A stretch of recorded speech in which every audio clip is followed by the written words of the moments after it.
Okay, the fourth time is the charm. I'm Gretchen Rubin, host of the Happier Podcast with my sister and co-host Elizabeth Kraft, who I'm now going to try to join. And we are going to be talking about all your questions and suggestions for fellow listeners because this is Friday and we're doing that for Friday. We're looking forward to having this conversation. And while we're waiting for Lissa to join, answer the question, where in the world are you and what are you hoping to get done this weekend? It's a weekend. How do we make the weekend different from the week? And there we go. Can you hear me? Give me a thumbs up if you can hear me, because there was an issue. There we go. Hello. Hi. Hey, how are you?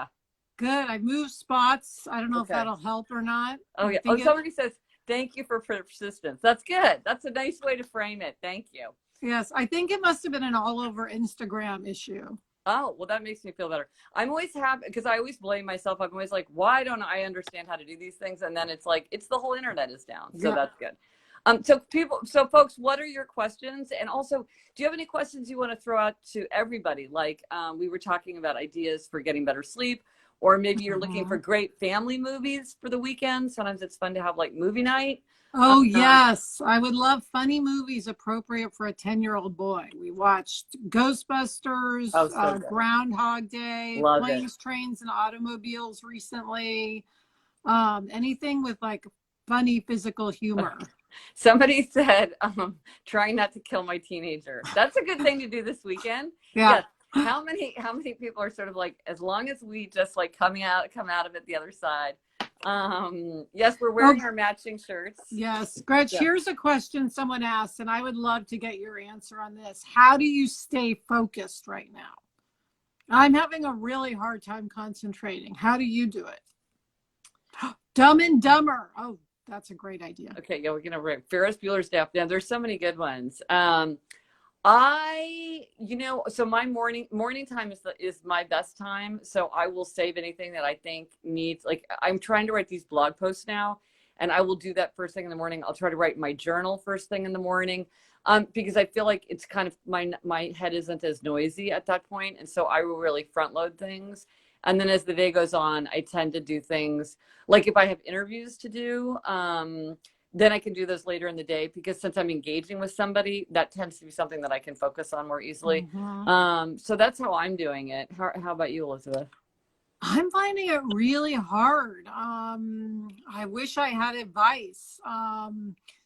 What's other people's advice? Yes, what is the advice? Like, I know turning off the news is important. Yeah. But that's hard for me to do, honestly. Yeah. The more time I'm away from the news, it's like the easier it gets. In other words, the first 15 minutes is the hardest, and then it's easier and easier. Yeah. But I have a hard time getting through that first 15 minutes. Part of it is I really feel like, I want to know what's happening every second. No, there's stuff happening. No, there's stuff happening.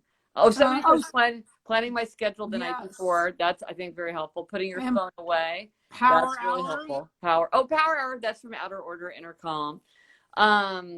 It's so nice. I've heard from so many people who are saying that they're reading the Happiness Project as a way to kind of give themselves solace or respite. So that's really nice for me to think that a book that I wrote 10 years ago is now being useful in a way that I never imagined. So that's really helpful. So thank you who commented on that.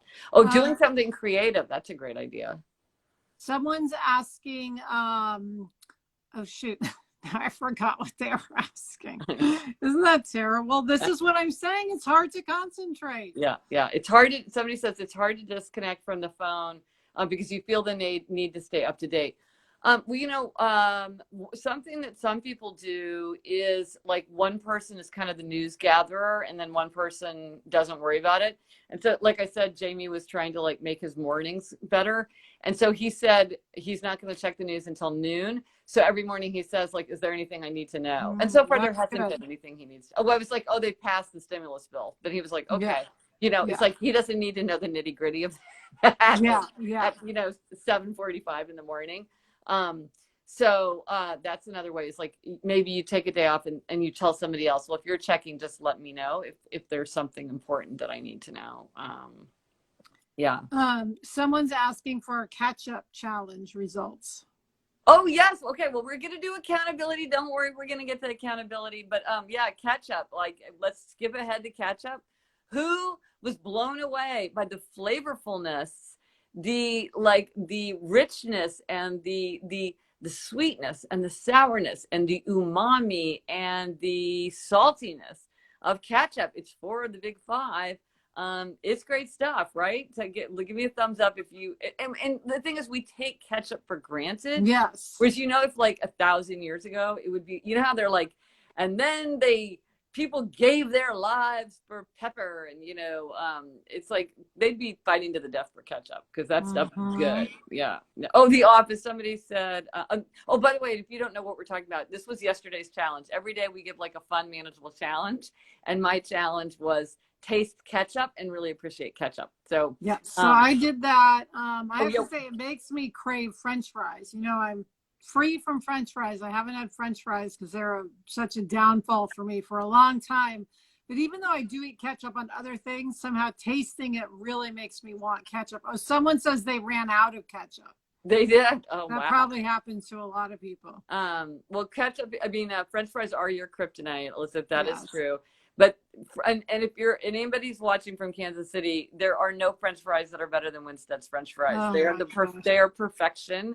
And that's when I taste ketchup, I do always think of, I don't love French fries the way you do, Elizabeth, but even like when I taste ketchup, it just takes me back to our childhood. Yeah, right. I also love the little white cups that you sometimes put ketchup in. I've always been very enchanted by those ever since I was little. I feel like I want to do something with them. I don't know if there's something to be done with those little cups.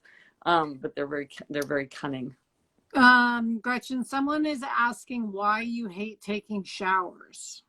Well, we both hate taking showers. I know, but they asked you specifically, so I'm letting you answer. Well, first of all, I don't like the change of temperature because I get very, very cold. So I get cold when I take my clothes off, and then I get cold when I get out of the shower. So I don't like that.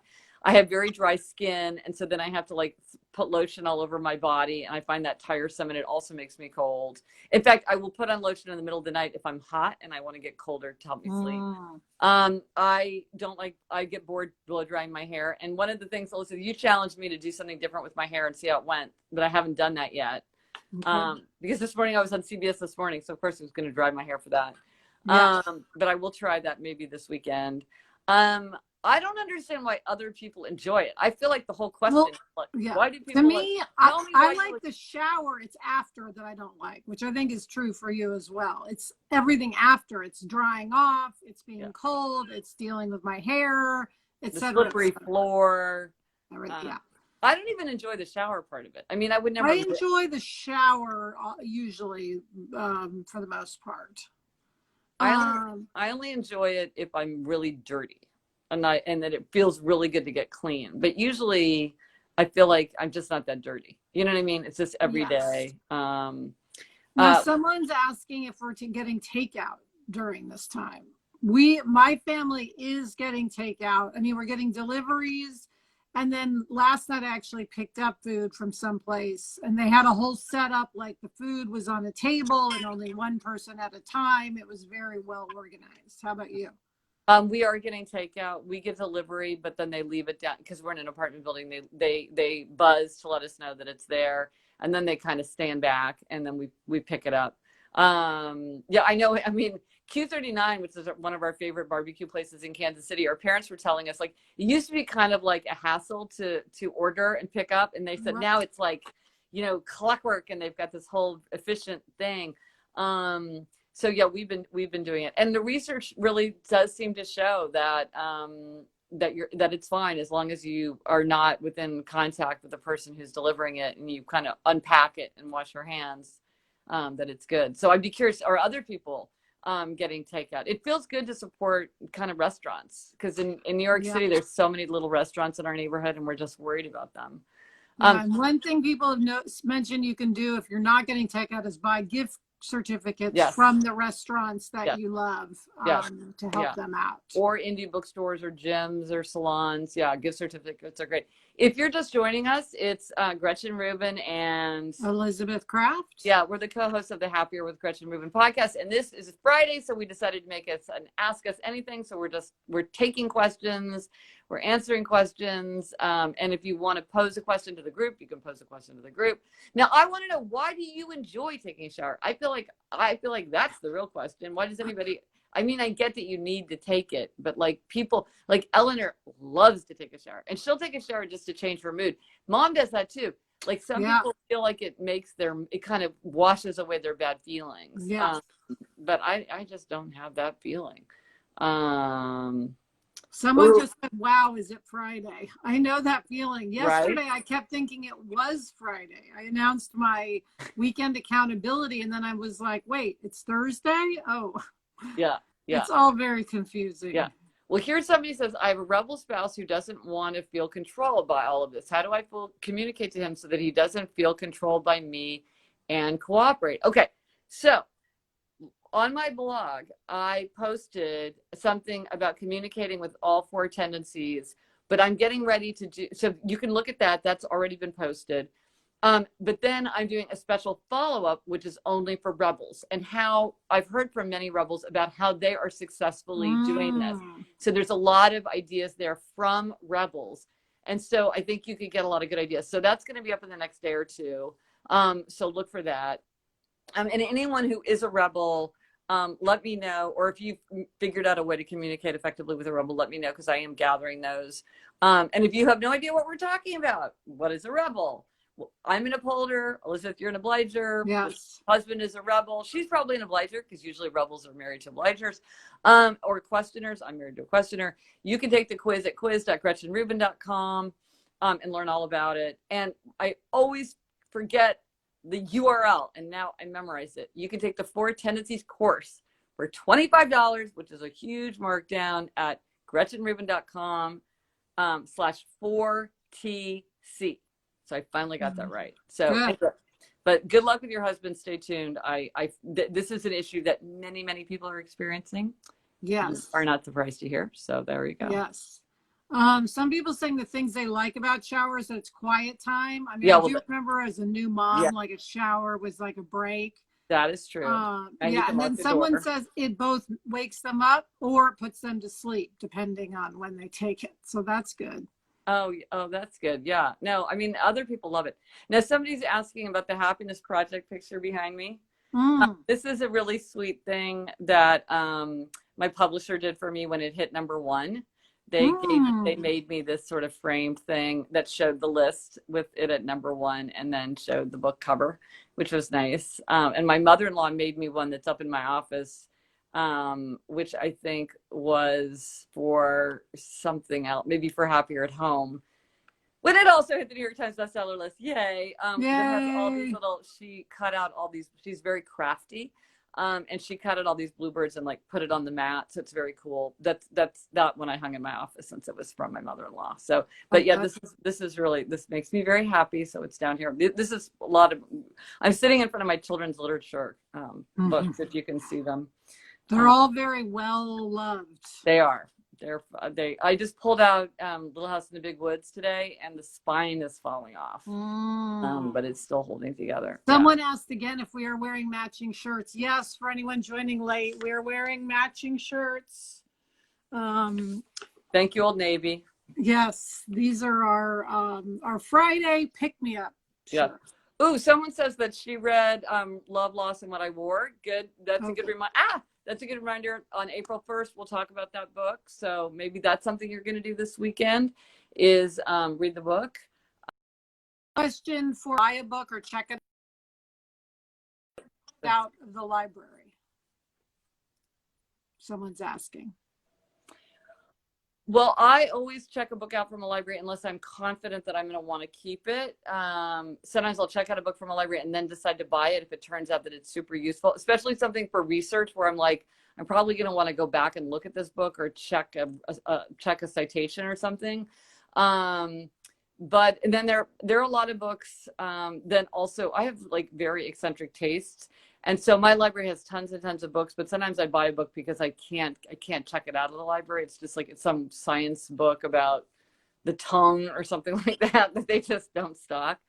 So I always I tend to go first to the library if I can. And a lovely librarian who's watching reminds us you can still check books out from the library right now. So that is a useful tool. Mom and Dad, of course, went and they had each checked out a big stack of books right before the sort of quarantining hit. So they've got a big stack of library books. Yeah. And then a lot of places will let you do ebooks too. If you have a library card, you can check out ebooks. Someone said I forgot to taste the ketchup. Well, now you have something to do this weekend. Like, aren't you going to be busy? Let's see. Someone's asking, how many hours do you read, Gretchen, a normal day? A lot, right? That's a really great question because I do, every Sunday I post on Facebook all the books that I've read. And I'm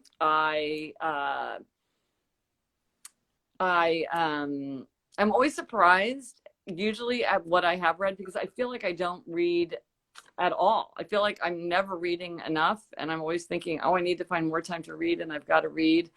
And I mean, of course, there's never enough time to read in life. Even now, I feel like there's never enough time to read. But I don't know. And I really should do. I love the work of Laura Vanderkam, who writes a lot about time use and time tracking.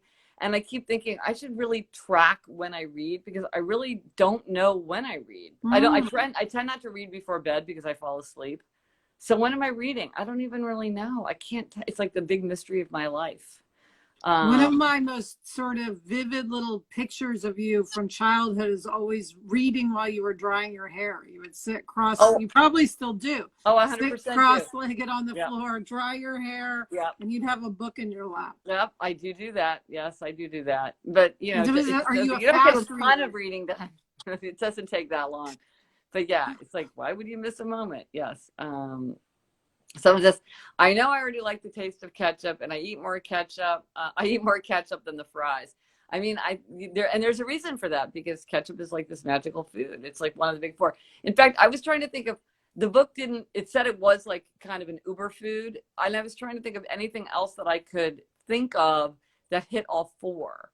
So I would be curious to know if anybody can think of something that's four of the five. And of course, someone says yes, Winstead's and skyscraper shake. Oh, skyscraper. I feel like we should burst into the skyscraper. I know, skyscraper. What coming your way? Yeah, something like that. Yeah. And Frosty, of course. Yes. Oh, Kansas City. Me too. I cry in my fries and a glass of wine. Okay. Yes.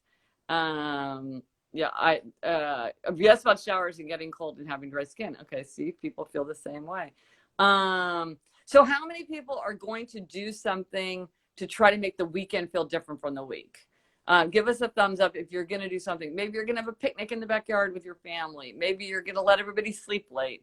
I think part of it depends on if you have kids at home and whether kids at school, because they're probably, but you're starting spring break, Elizabeth. So yes, today is Jack's first official day of spring break. So he's slept in this morning.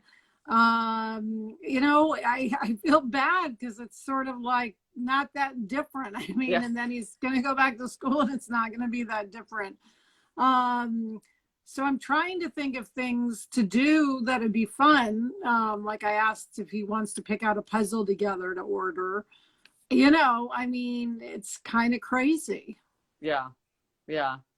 Well, but school is enough of a thing that it's nice. Yeah, it's nice to have a break. I mean, he loves sleeping in. So someone says they're going to sleep late and hike. That's good. Most of the hiking trails in LA are closed. I'm sure if you go farther out, you could find some. Yeah. So that's hard. Oh, someone's setting up a tent in the backyard. That's a good idea. That's a good idea. That makes me think of the movie Parasite, but no, that's a great idea. That's a really fun childhood adventure. That's a great idea. If you haven't done that, that is a really fun thing to do. I think we did. I feel like I did that one time, or maybe I just read about it in, a Poppleton book. I think in a Poppleton book they do that. The people have such feelings about showers. Who knew that people are so passionate? Okay. It's like the dishwasher. Some things elicit strong feelings. You read my mind. That's literally what I was going to ask. Oh, was it? Give us a thumbs up if you have strong feelings about how a dishwasher should be loaded. I thought I didn't, but it turns out I do, because now everybody's doing it wrong. And I'm just like, can we just get with the program, people? Because there's just, it's funny though, because it's like, you know, it's one of these things where you have more profound feelings about it than maybe you think. And then some other people are like, who cares? It's just put the dishes in. It doesn't have to be done scientifically. But it is one of these things. And when you're in close quarters with people, all these things matter more. Yeah. I've definitely never done the dishes more than I have in the last few weeks, because they're just constantly accumulating. Well, somebody was saying that they hand wash, and that's probably really good right now, because that's a way that you're just, even in addition to your usual hand washing, you're doing it. Oh, I don't, but my husband sure does. Yeah, I think often it's like one person or the other. It's interesting though, but I mean, just to take it to kind of more a deeper point, this is the kind of thing where I think that, given the circumstances, sometimes I'm finding myself having the feeling, you care about something, I don't really care, and I don't see why you care, and I kind of feel like arguing with you about it. But given the circumstances, why don't I just do what you want, because you care, and let it go and just play my part? Or like, sometimes, like, this is a great thing about Eliza. It turns out she's really super into like chores, and she'll be like, I want to do it now. And I'm like, why do we have to do it now? But I'm like, she wants to do it now. It's great that she's the one saying, hey, let's mop. Hey, let's do a wipe down. Why would I argue with her? I should just say, that's fine, because whatever I'm doing, I can do just as well in an hour. And I think that that's the kind of thing that can help us get through this, because we really do have to accommodate to other people so much more, just because we're just on top of the same people without a break. And all those little things are just they're just there, and they're not going away. If you're just joining us, I'm Gretchen Rubin. This is Elizabeth Kraft. Oh, happy. I thought you were saying the name. Sorry. Oh, yeah. Elizabeth Kraft. Yeah, we're two sisters. We're the co-hosts of the Happier with Gretchen Rubin podcast. We don't have our producer to edit out our mistakes either. Yeah. No, the likes are in there, the knows are in there, the 3 times Instagram shut down, we didn't get to edit that out. It's all happening. Yeah. But we're doing an Ask Us Anything, because we wanted Friday to feel different. Oh, somebody says, what do you do when you feel stressed? Someone says, when stressed, because we want to control, be patient. I think that's outstanding advice. I think a lot of times we are just trying to control things, and it's like, you don't need to control that. You know, it's like, I have a new phrase I'm using, Corona crabby.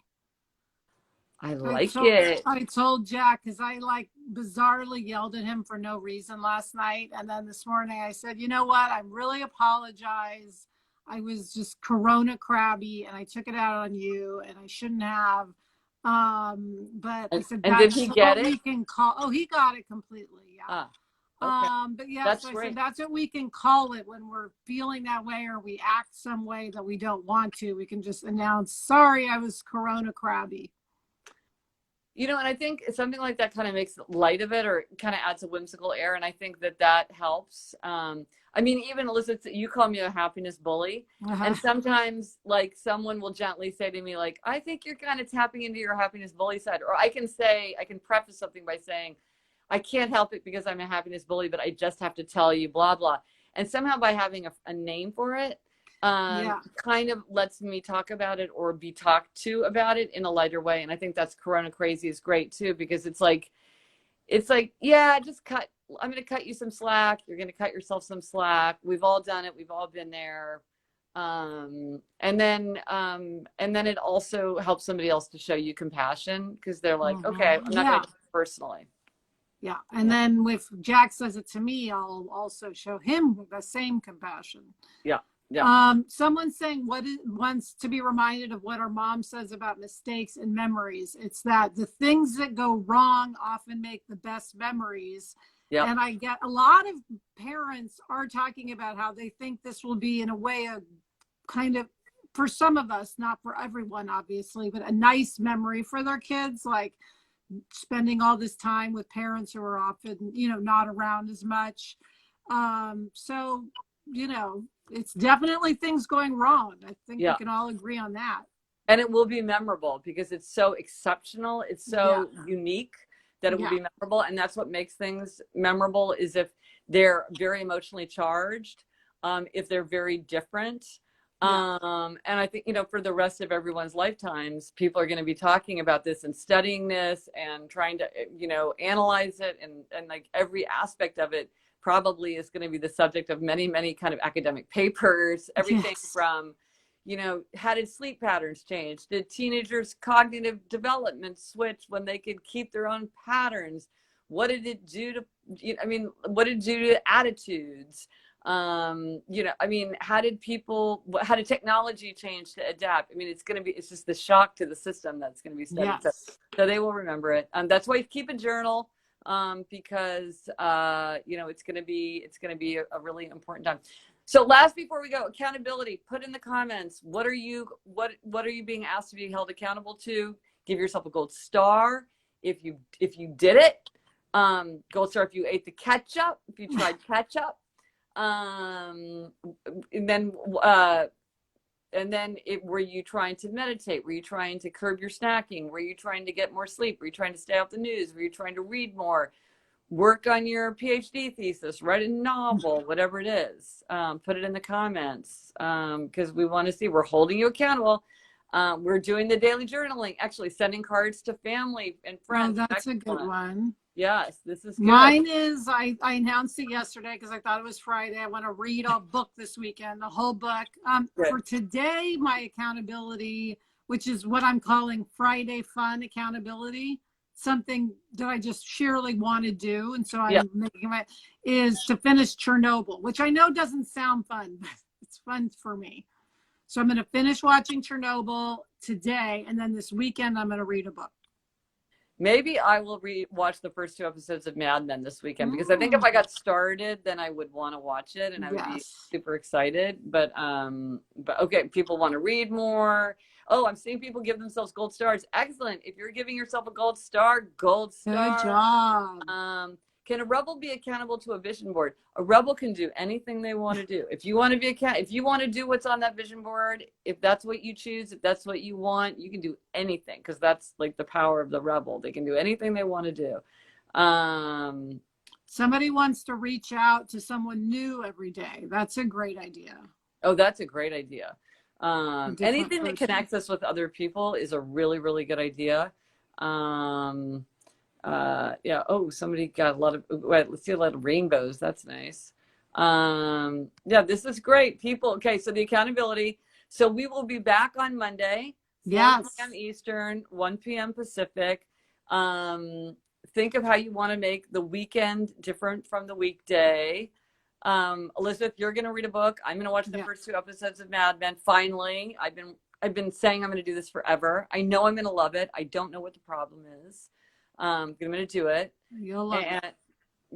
And if you haven't read Love, Loss, and What I Wore, again, that is the book that we're going to be reading for April 1st. Also, this weekend, if you're missing us, you can join the Facebook group that Sarah Fain and I have for our Happier in Hollywood podcast. Just search Facebook for Happier in Hollywood, and it's a place full of practical, positive connecting during this time in our lives. Yes, I particularly suggest the bonus episode that you guys just did. Oh, yeah. Okay, everyone, have a great weekend. Let's keep our hands clean and our minds clear. Bye. Bye.